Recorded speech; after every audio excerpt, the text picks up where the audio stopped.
기도를 통하여 함께 은혜를 받았습니다. 우리 호산나 찬양대 은혜로운 찬양을 통하여 또 은혜를 받았습니다. 이 시간도 설교 말씀 통하여 피차 은혜 받고 이번 한 주간 세상 나가 꼭 승리하기를 바랍니다. 2016년을 승리하기를 바랍니다. 아니 남은 생에 승리하여 예수님 만났을 때 잘했다 칭찬받는 저와 여러분들이 되기를 바랍니다. 오늘은 고난주일입니다. 고난주일은 예수님께서 마지막 한 주간이었던 이 주간을 기념하는 주일입니다.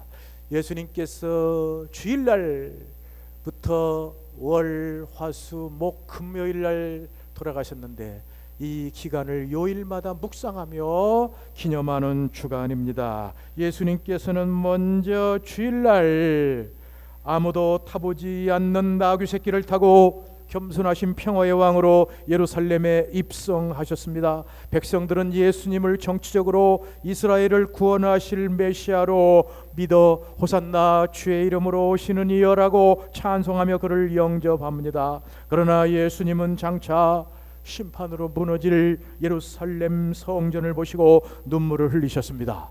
다음 날 월요일날 예수님은 성전의 이방인의 뜰에서 장사하는 자들을 내쫓아 성전을 정결케 하시고 소경들과 저는 자들을 고쳐주셨습니다. 그리고 성전에서 가르치셨습니다. 대제사장들과 서기관들, 백성의 지도자들이 예수님을 죽이려 모의하기 시작합니다. 화요일, 수요일 날 예수님은 성전에서 백성들을 가르치시며 서기관과 대제사장 바리새인들의 간교한 질문들에 답변하시며 성전이 파괴될 것과 대환란이 있고 종말의 징조들이 있고 제자들이 박해받을 일들 그리고 재림에 대해서 예언하시면서 항상 기도하고 깨어있으라고 당부하셨습니다. 그리고 가룟 유다가 유대인에게 예수님을 팔기로 이 수요일날 결심을 했습니다. 다음 목요일날 예수님은 어느 가정 다락방에서 최후의 만찬을 하셨습니다. 누가 더 크냐 논쟁을 하는 제자들에게 발을 씻어주며 서로 섬겨야 할 것을 보여주셨습니다. 그리고 배반자 유다를 지칭하시면서 내가 하는 일을 하라고 말씀했고, 그리고 베드로를 말씀하시면서 네가 나를 3번 부인하리라고 하셨습니다. 그리고 나서 겟세마네 동산에서 땀방울이 핏방울이 되도록 기도하시고 모든 인류의 죄의 잔을 받으셨습니다. 그리고 가룟 유다가 군사들과 함께 올라와 예수님을 체포하여 대제사장에게 넘겼습니다. 금요일 날 예수님은 드디어 빌라도 총독 법정에서 재판을 받게 됩니다. 유대인들의 요구로 바라바는 노임을 받고 예수님은 사형 선고를 받고 십자가형을 선고받습니다. 그리고 십자가에 달려 돌아가시게 됩니다. 이것이 바로 한 주간 동안에 우리가 묵상해야 될 것입니다. 매일매일 예수님을 묵상하면서 귀한 고난주간을 보내시기를 바랍니다. 특별히 오늘 이 고난주간에 우리는 예수님이 십자가에 죽으신 것을 생각해 보기로 하겠습니다. 먼저 첫째로 예수님이 십자가에 죽으신 사실을 생각해 보도록 하겠습니다. 예수님이 십자가에 죽으신 것은 역사적 사실입니다. 이것은 안 믿는 사람도 알고 있는 사실입니다. 중학생들 세계사 교과서에도 나오는 사실입니다.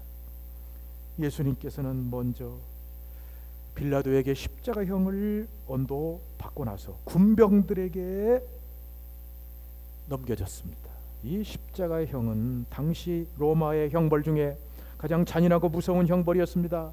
가장 악한 죄를 범한 사람들, 특별히 노예로서 탈주하다가 잡힌 사람들이나 반역자들이나 살인자들에게 가하는 형벌이었습니다.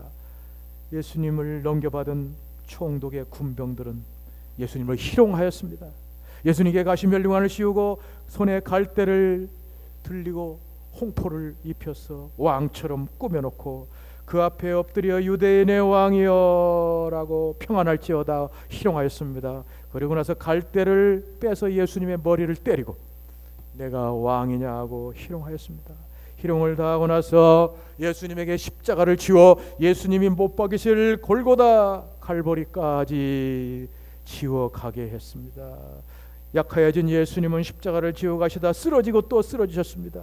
그러자 군사들이 옆에 있는 구레네 시몬에게 억지로 십자가를 지워서 골고다까지 가게 했습니다. 골고다에 도착하자 먼저 십자가에 세로 기둥을 세웠습니다. 그리고 가로 기둥을 땅에다 놓고 거기에 예수님의 양손에 못을 박았습니다. 그리고 나서 그 가로 나무를 기둥을 줄로 밧줄로 올려서 세로 나무에 고정시켰습니다. 그리고 예수님의 두 발을 포개어서 못을 박았습니다. 그것이 사실인 것이 제가 TV를 보니까 2000년 당시 예수님 당시에 십자가형을 많이 집행했는데 그 유적들이 나옵니다. 특별히 그 발에 박았던 못이 나옵니다. 근데 이 발 두 개를 놓고 나무에까지 십자가 나무까지 박으니까 힘이 가해지니까 못이 대부분 구부러졌습니다. 근데 그 구부러진 못을 이렇게 보니까 굉장히 긴 못입니다.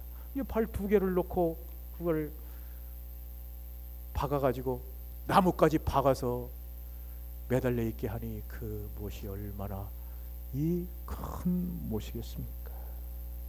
예수님 십자가에 못 박혔을 때 십자가 옆에는 강도 두 사람이 함께 못을 박혀 있었습니다.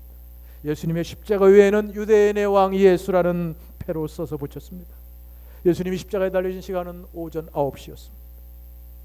먼저 예수는 십자가에 달려서 아버지여 저들을 용서하여 주옵소서 기도했습니다. 그리고 옆에 강도에게 내가 오늘 나와 함께 낙원에 있으리라고 했습니다. 그리고 십자가 앞에 있는 어머니 마리아에게 여자여 보소서 아들입니다 요한을 말하고 요한에게 내 어머니다고 했습니다. 오전 12시가 되었을 때 갑자기 온 땅에 어두움이 임하여 3시까지 되었습니다. 그리고 예수님께서는 엘리 엘리 라마 사박다니 나의 하나님 어찌하여 나를 버리시나이까 라고 했습니다. 그리고 나서 내가 목마르다 하셨습니다. 그리고 나서 다 이루었다 하시고 내 영혼을 아버지 손에 부탁하나이다고 하셨습니다. 그때가 오후 3시였습니다. 군병들이 예수님을 내려서 죽었는지 확인하기 위해서 창으로 예수님의 허리를 찔렀습니다. 피와 물이 쏟아졌습니다.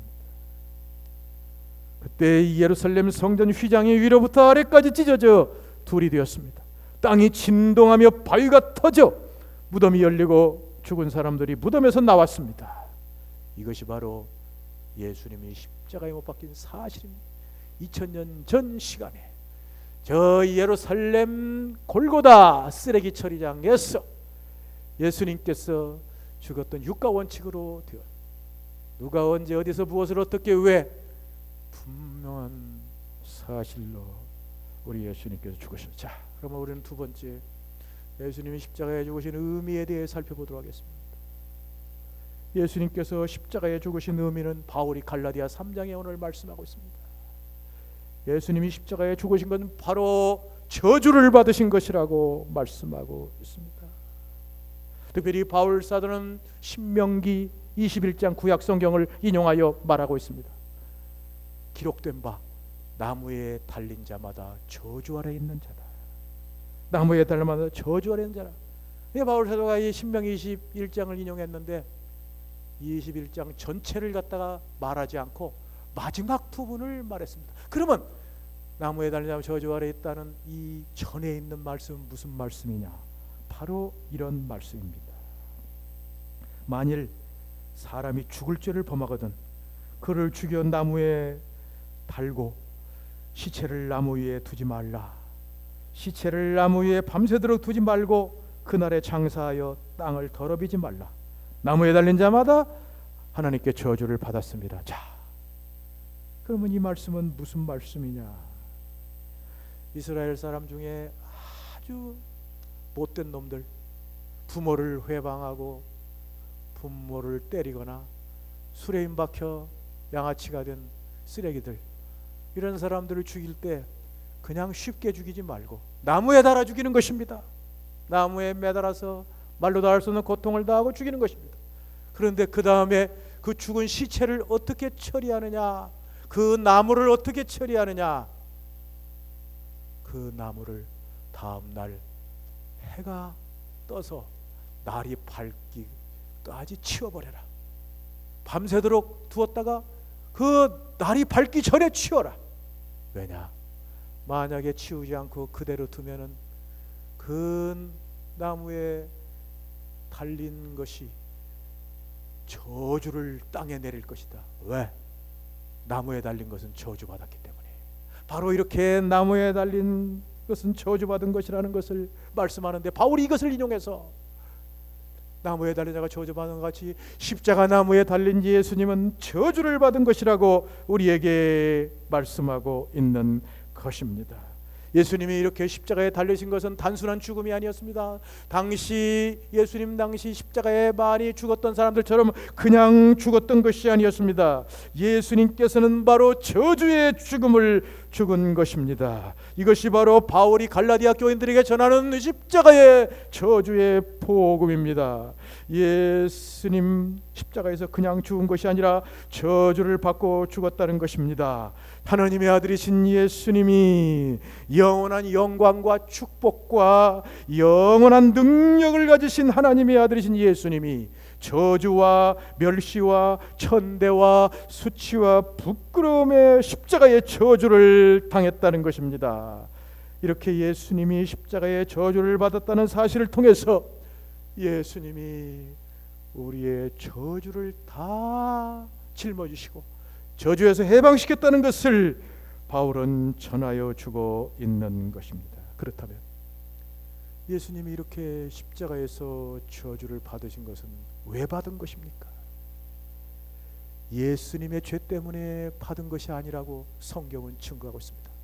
바울은 예수님에 대해서 말하기를 그는 죄를 알지도 못하는 자라고 말씀했습니다.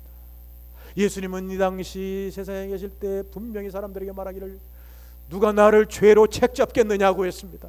아무도 예수님을 죄로 책잡을 수 없는 분이었습니다. 예수님을 사형 집행한 백부장은 말하기를 그는 정녕 의인이었도다. 이렇게 예수님은 한 점 죄가 없고 한 점 의혹도 없는, 이러한 점도 흠도 없는 예수님이었습니다. 예수님께서 저주를 받을 만한 분이 아니었습니다. 예수님이 저주를 받으신 것은 자신의 죄 때문이 아니에요. 그러면 예수님은 어떻게 저주를 받았습니까? 바울은 여기에 갈라디아 3장 13절에 이것을 말하고 있습니다. 그리스도께서 우리를 위하여 저주를 받았다. 우리를 위하여 저주를 받았다는 것입니다. 바로 우리를 위하여 저주를 받은 것입니다. 우리가 저주를 받아야 하는데 우리 대신 저주를 받으신 것이라고 합니다. 그래서 우리를 저주에서 해방시키기 위하여 저주를 받은 것이라고 합니다. 그렇다면 우리는 받아야 될 저주가 있습니다. 이 우리가 받아야 될 저주가 무엇입니까? 갈라디아 3장 10절이 바로 우리가 받아야 될 저주. 무릇 율법 행위에 속한 자는 저주 아래 있느니, 무릇 율법 행위에 속한 자들은 저주 아래 있나니. 여기에 율법 행위에 속한 자들은 모든 세상 사람들이 다 들어갑니다. 특별히 세상 사람들을 두 민족으로 성경은 구분하는데 유대인과 이방인으로 구분합니다. 먼저 하나님의 부르신 유대인, 그리고 그 외에 모든 세상 많은 민족이 다 이방인입니다. 그러므로 유대인, 이방인이면 세상 모든 민족이 다 들어가는데 이들이 다 율법 행위에 속한 자들이라는 것입니다. 유대인들이 율법 행위에 속한 자들입니다. 하나님께서는 유대인들에게 율법을 주셨습니다. 하나님께 이스라엘 백성을 저 애굽에서 불러내어 시내산에서 모세에게 먼저 십계명 도덕법을 주셨습니다. 그리고 나서 의식법 시민법에 율법을 주셨는데, 십계명은 돌에 기록하고 의식법 시민법은 종이에 기록했습니다. 바로 기록된 율법을 주셨습니다. 성문법을 주셨습니다. 그리고 그들에게 말했습니다. 너희가 이것을 행하면 살리라.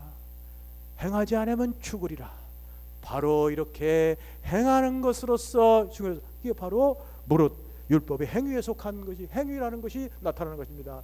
이렇게 율법은 오직 행함에 사는 것이 있는 것을 바울은 갈라디아 3장 12절에서 말씀하는 것입니다. 율법은 믿음에서 난 것이 아니니 율법을 행하는 자는 그 가운데서 살리라. 바로 이것이 율법의 특징입니다. 율법은 그것을 행해야 됩니다. 그래야 사는 것입니다. 만약에 율법은 행하지 못하면 죽는 것입니다. 그것이 바로 유대인들이 주은 율법의 행위에 속한 것입니다. 그러나 이것은 이방인들도 마찬가지입니다. 바울은 분명 이방인들에게도 하나님께서 그들에게 율법을 주셨다고 했습니다. 그 율법은 바로 사람들이 가진 양심입니다. 바울 사도는 분명히 말하기를 그 마음에 새긴 율법의 행위, 마음에 새긴 율법, 양심을 그들에게 주셨습니다. 이것은 돌에 기록되지 않았습니다. 종이에 기록되지 않았습니다. 기록되지 않은 성문법이 아닌 불문법입니다. 법에 두 종류가 있어서 성문법이 있고 불문법이 있는 것처럼 바로 이방인들은 불문법을 받았습니다. 종이에 돌에 기록되지 않았지만 마음에 기록되어 분명히 살아있는 것이 바로 그들의 율법. 그리고 하나님께서는 그들에게 이것을 행하라, 행하면 살리라고 분명한 약속을 하셨습니다. 사람이 그러므로 양심을 따라 살면 마음이 평안합니다. 양심 따라 살지 못하면 괴롭습니다. 죽게 됩니다. 특별히 오늘날 자살하는 사람들도 그 양심 따라 살지 못해서 괴로워서 죽는 사람들이 대부분 많이 있습니다. 이것이 바로 율법 아래에 있는 모든 인류입니다. 모든 율법 아래에 있는 자, 그런데 그들이 다 저주 아래에 있다. 갈라디아 3장 10절. 무릇 율법 아래인 자들은 다 저주 아래. 왜 그들이 저주 아래에 있습니까?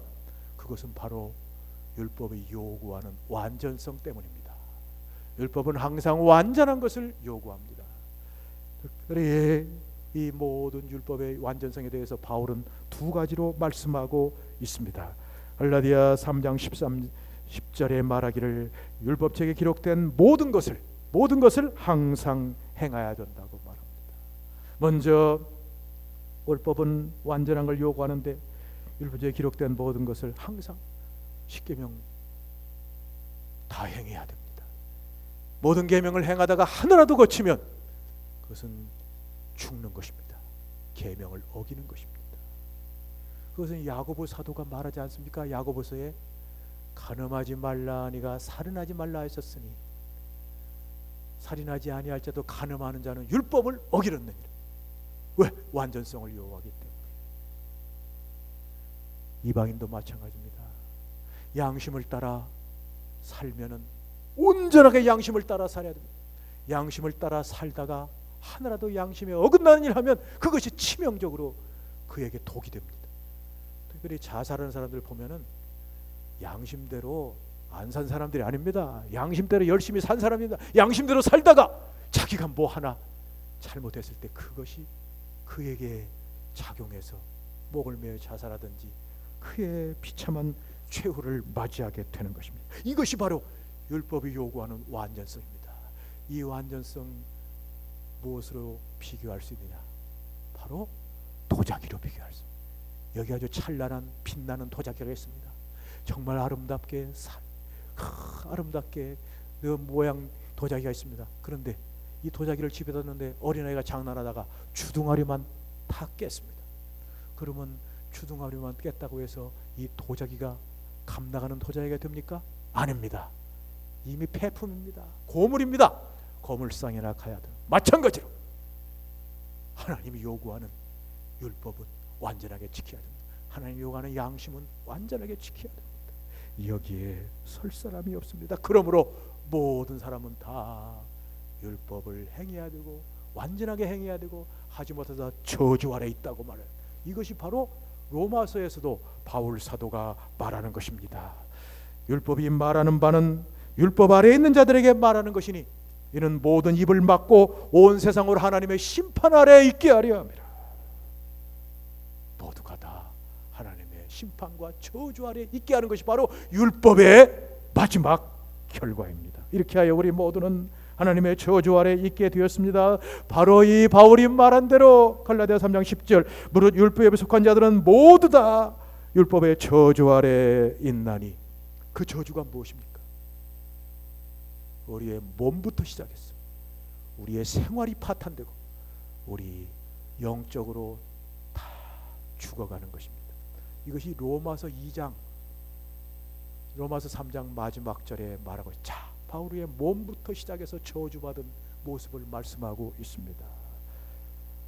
그들의 목구멍은 열린 무덤이요, 그 혀로는 속임을 베풀고 그 입술에는 독사의 독이 있고 그 입에는 저주와 악독이 가득하고 그 발은 피 흘리는 데 빠른지라 파멸과 고생이 그 앞에 자, 여기 보십시오. 모든 몸이 다 망가졌습니다.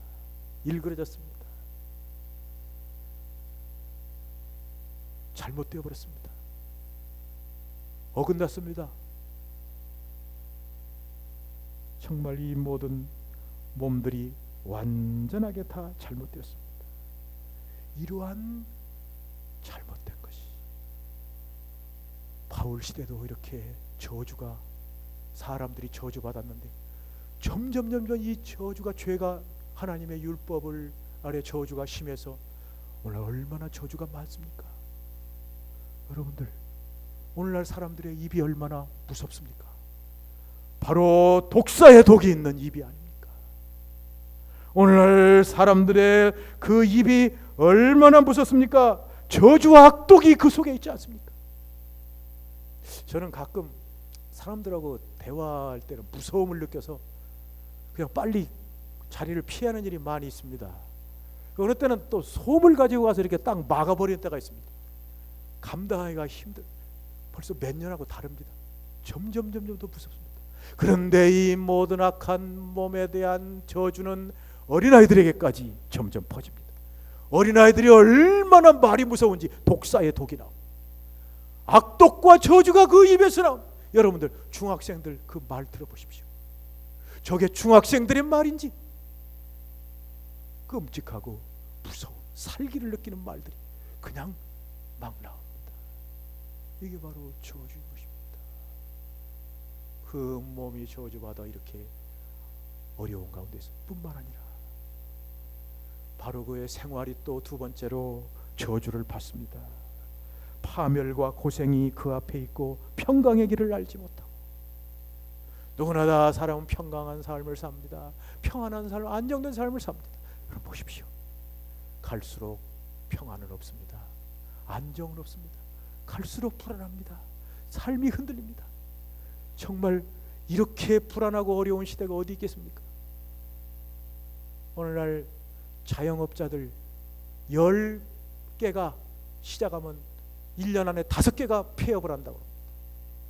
내가 금요일날 우리 구역 할머니들하고 능이 오리 백숙 식당에 갔는데, 그 얼마 전에 갔을 때는 우리 말고도 여러 사람들이 있었어요. 여러 상들이 있었습니다. 우리밖에 없습니다. 내가 그래서 일찍 나와가지고 그 앞에 있는 골목에 10개 식당들을 돌아봤어요. 점심시간인데도 사람이 없어요. 이야, 이런 일이. 그래서 내가 그 식당 주인한테 물어봤죠. 아니, 왜 어떻게 이런 일이 있습니까? 이게 1, 2년 된 것이 아니라 5년, 6년 전부터 계속해서 어려움 가운데 있는데 지금 이렇게 어렵습니다. 여러분, 얼마나 불안합니까? 그러나 이것은 사업뿐 아닙니다. 직장생활하는 사람도 마찬가지입니다. 지금 직장생활 7, 80%가 전부 비정규직, 임시직입니다. 언제 끝날지 모르는 가운데 불안하고, 정말 나이 든 사람은 인생을 잘 마감할 수 있느냐? 진짜 노인 자살률 1번 같이 그런 거 가지 않고 갈 수 있느냐? 불안함.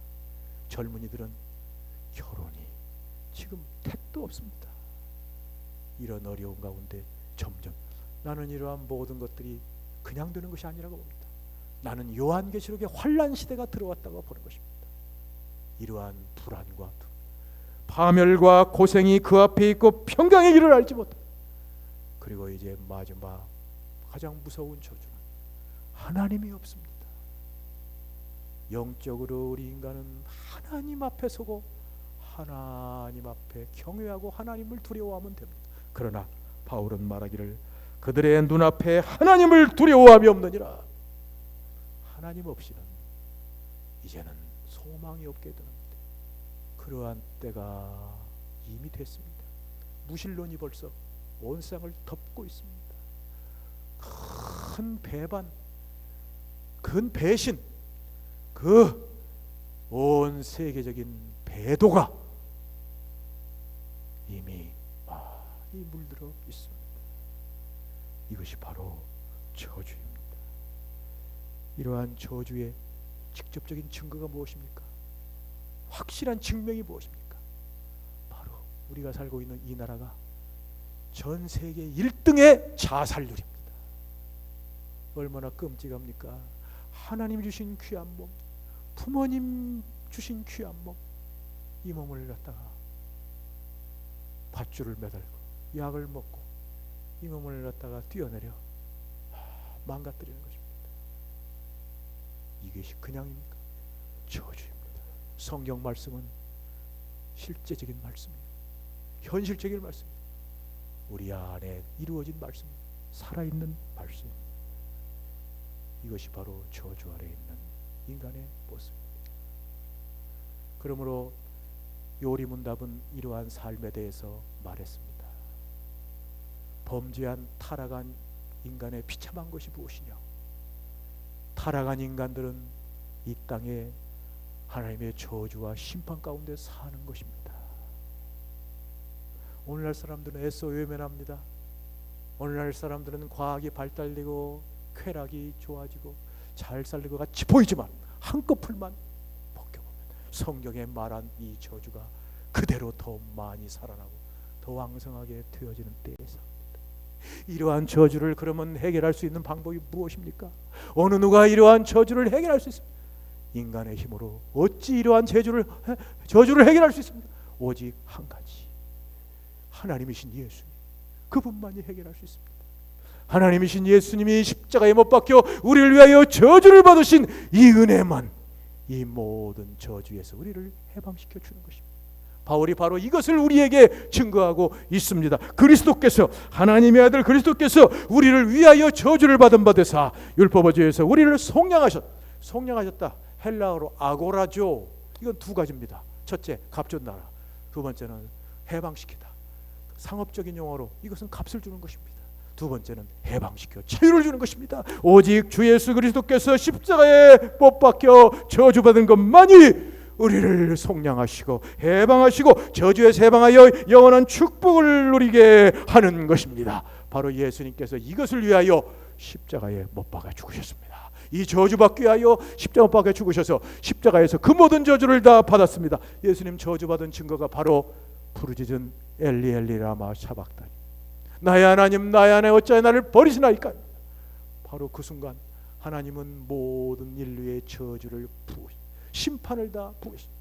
그래야 예수님은 버림을 받았습니다. 그래서 예수님은 나의 하나님 나의 하나님 어찌하여 나를 버리시나이까라고 부르짖은 것입니다. 예수님이 십자가에서 당한 고난이 저주받은 것인 하이델베르크 요리문답에 나타나 있습니다. 하이델베르크 요리문답에 보면은 당신은 예수님의 고난을 받으셨다는 말을 어떻게 이해하십니까? 라고 질문합니다. 여기에 대해 그리스도께서 모든 인류의 죄악에 대한 하나님의 저주를 이 지상에서 사신 전생애 동안, 특히 그 생의 마지막 순간에 자신의 몸과 영혼으로 짊어지신 것입니다. 예수님의 십자가의 고난, 이 우리의 저주를 짊어지신 것이고 예수님의 이 저주만이 우리를 죄에서 속죄하며 우리에게 기쁨과 평안과 확신을 줍니다. 아까 부른 151장 아이작과 와치가 지은 이 귀한 찬송가에 말합니다.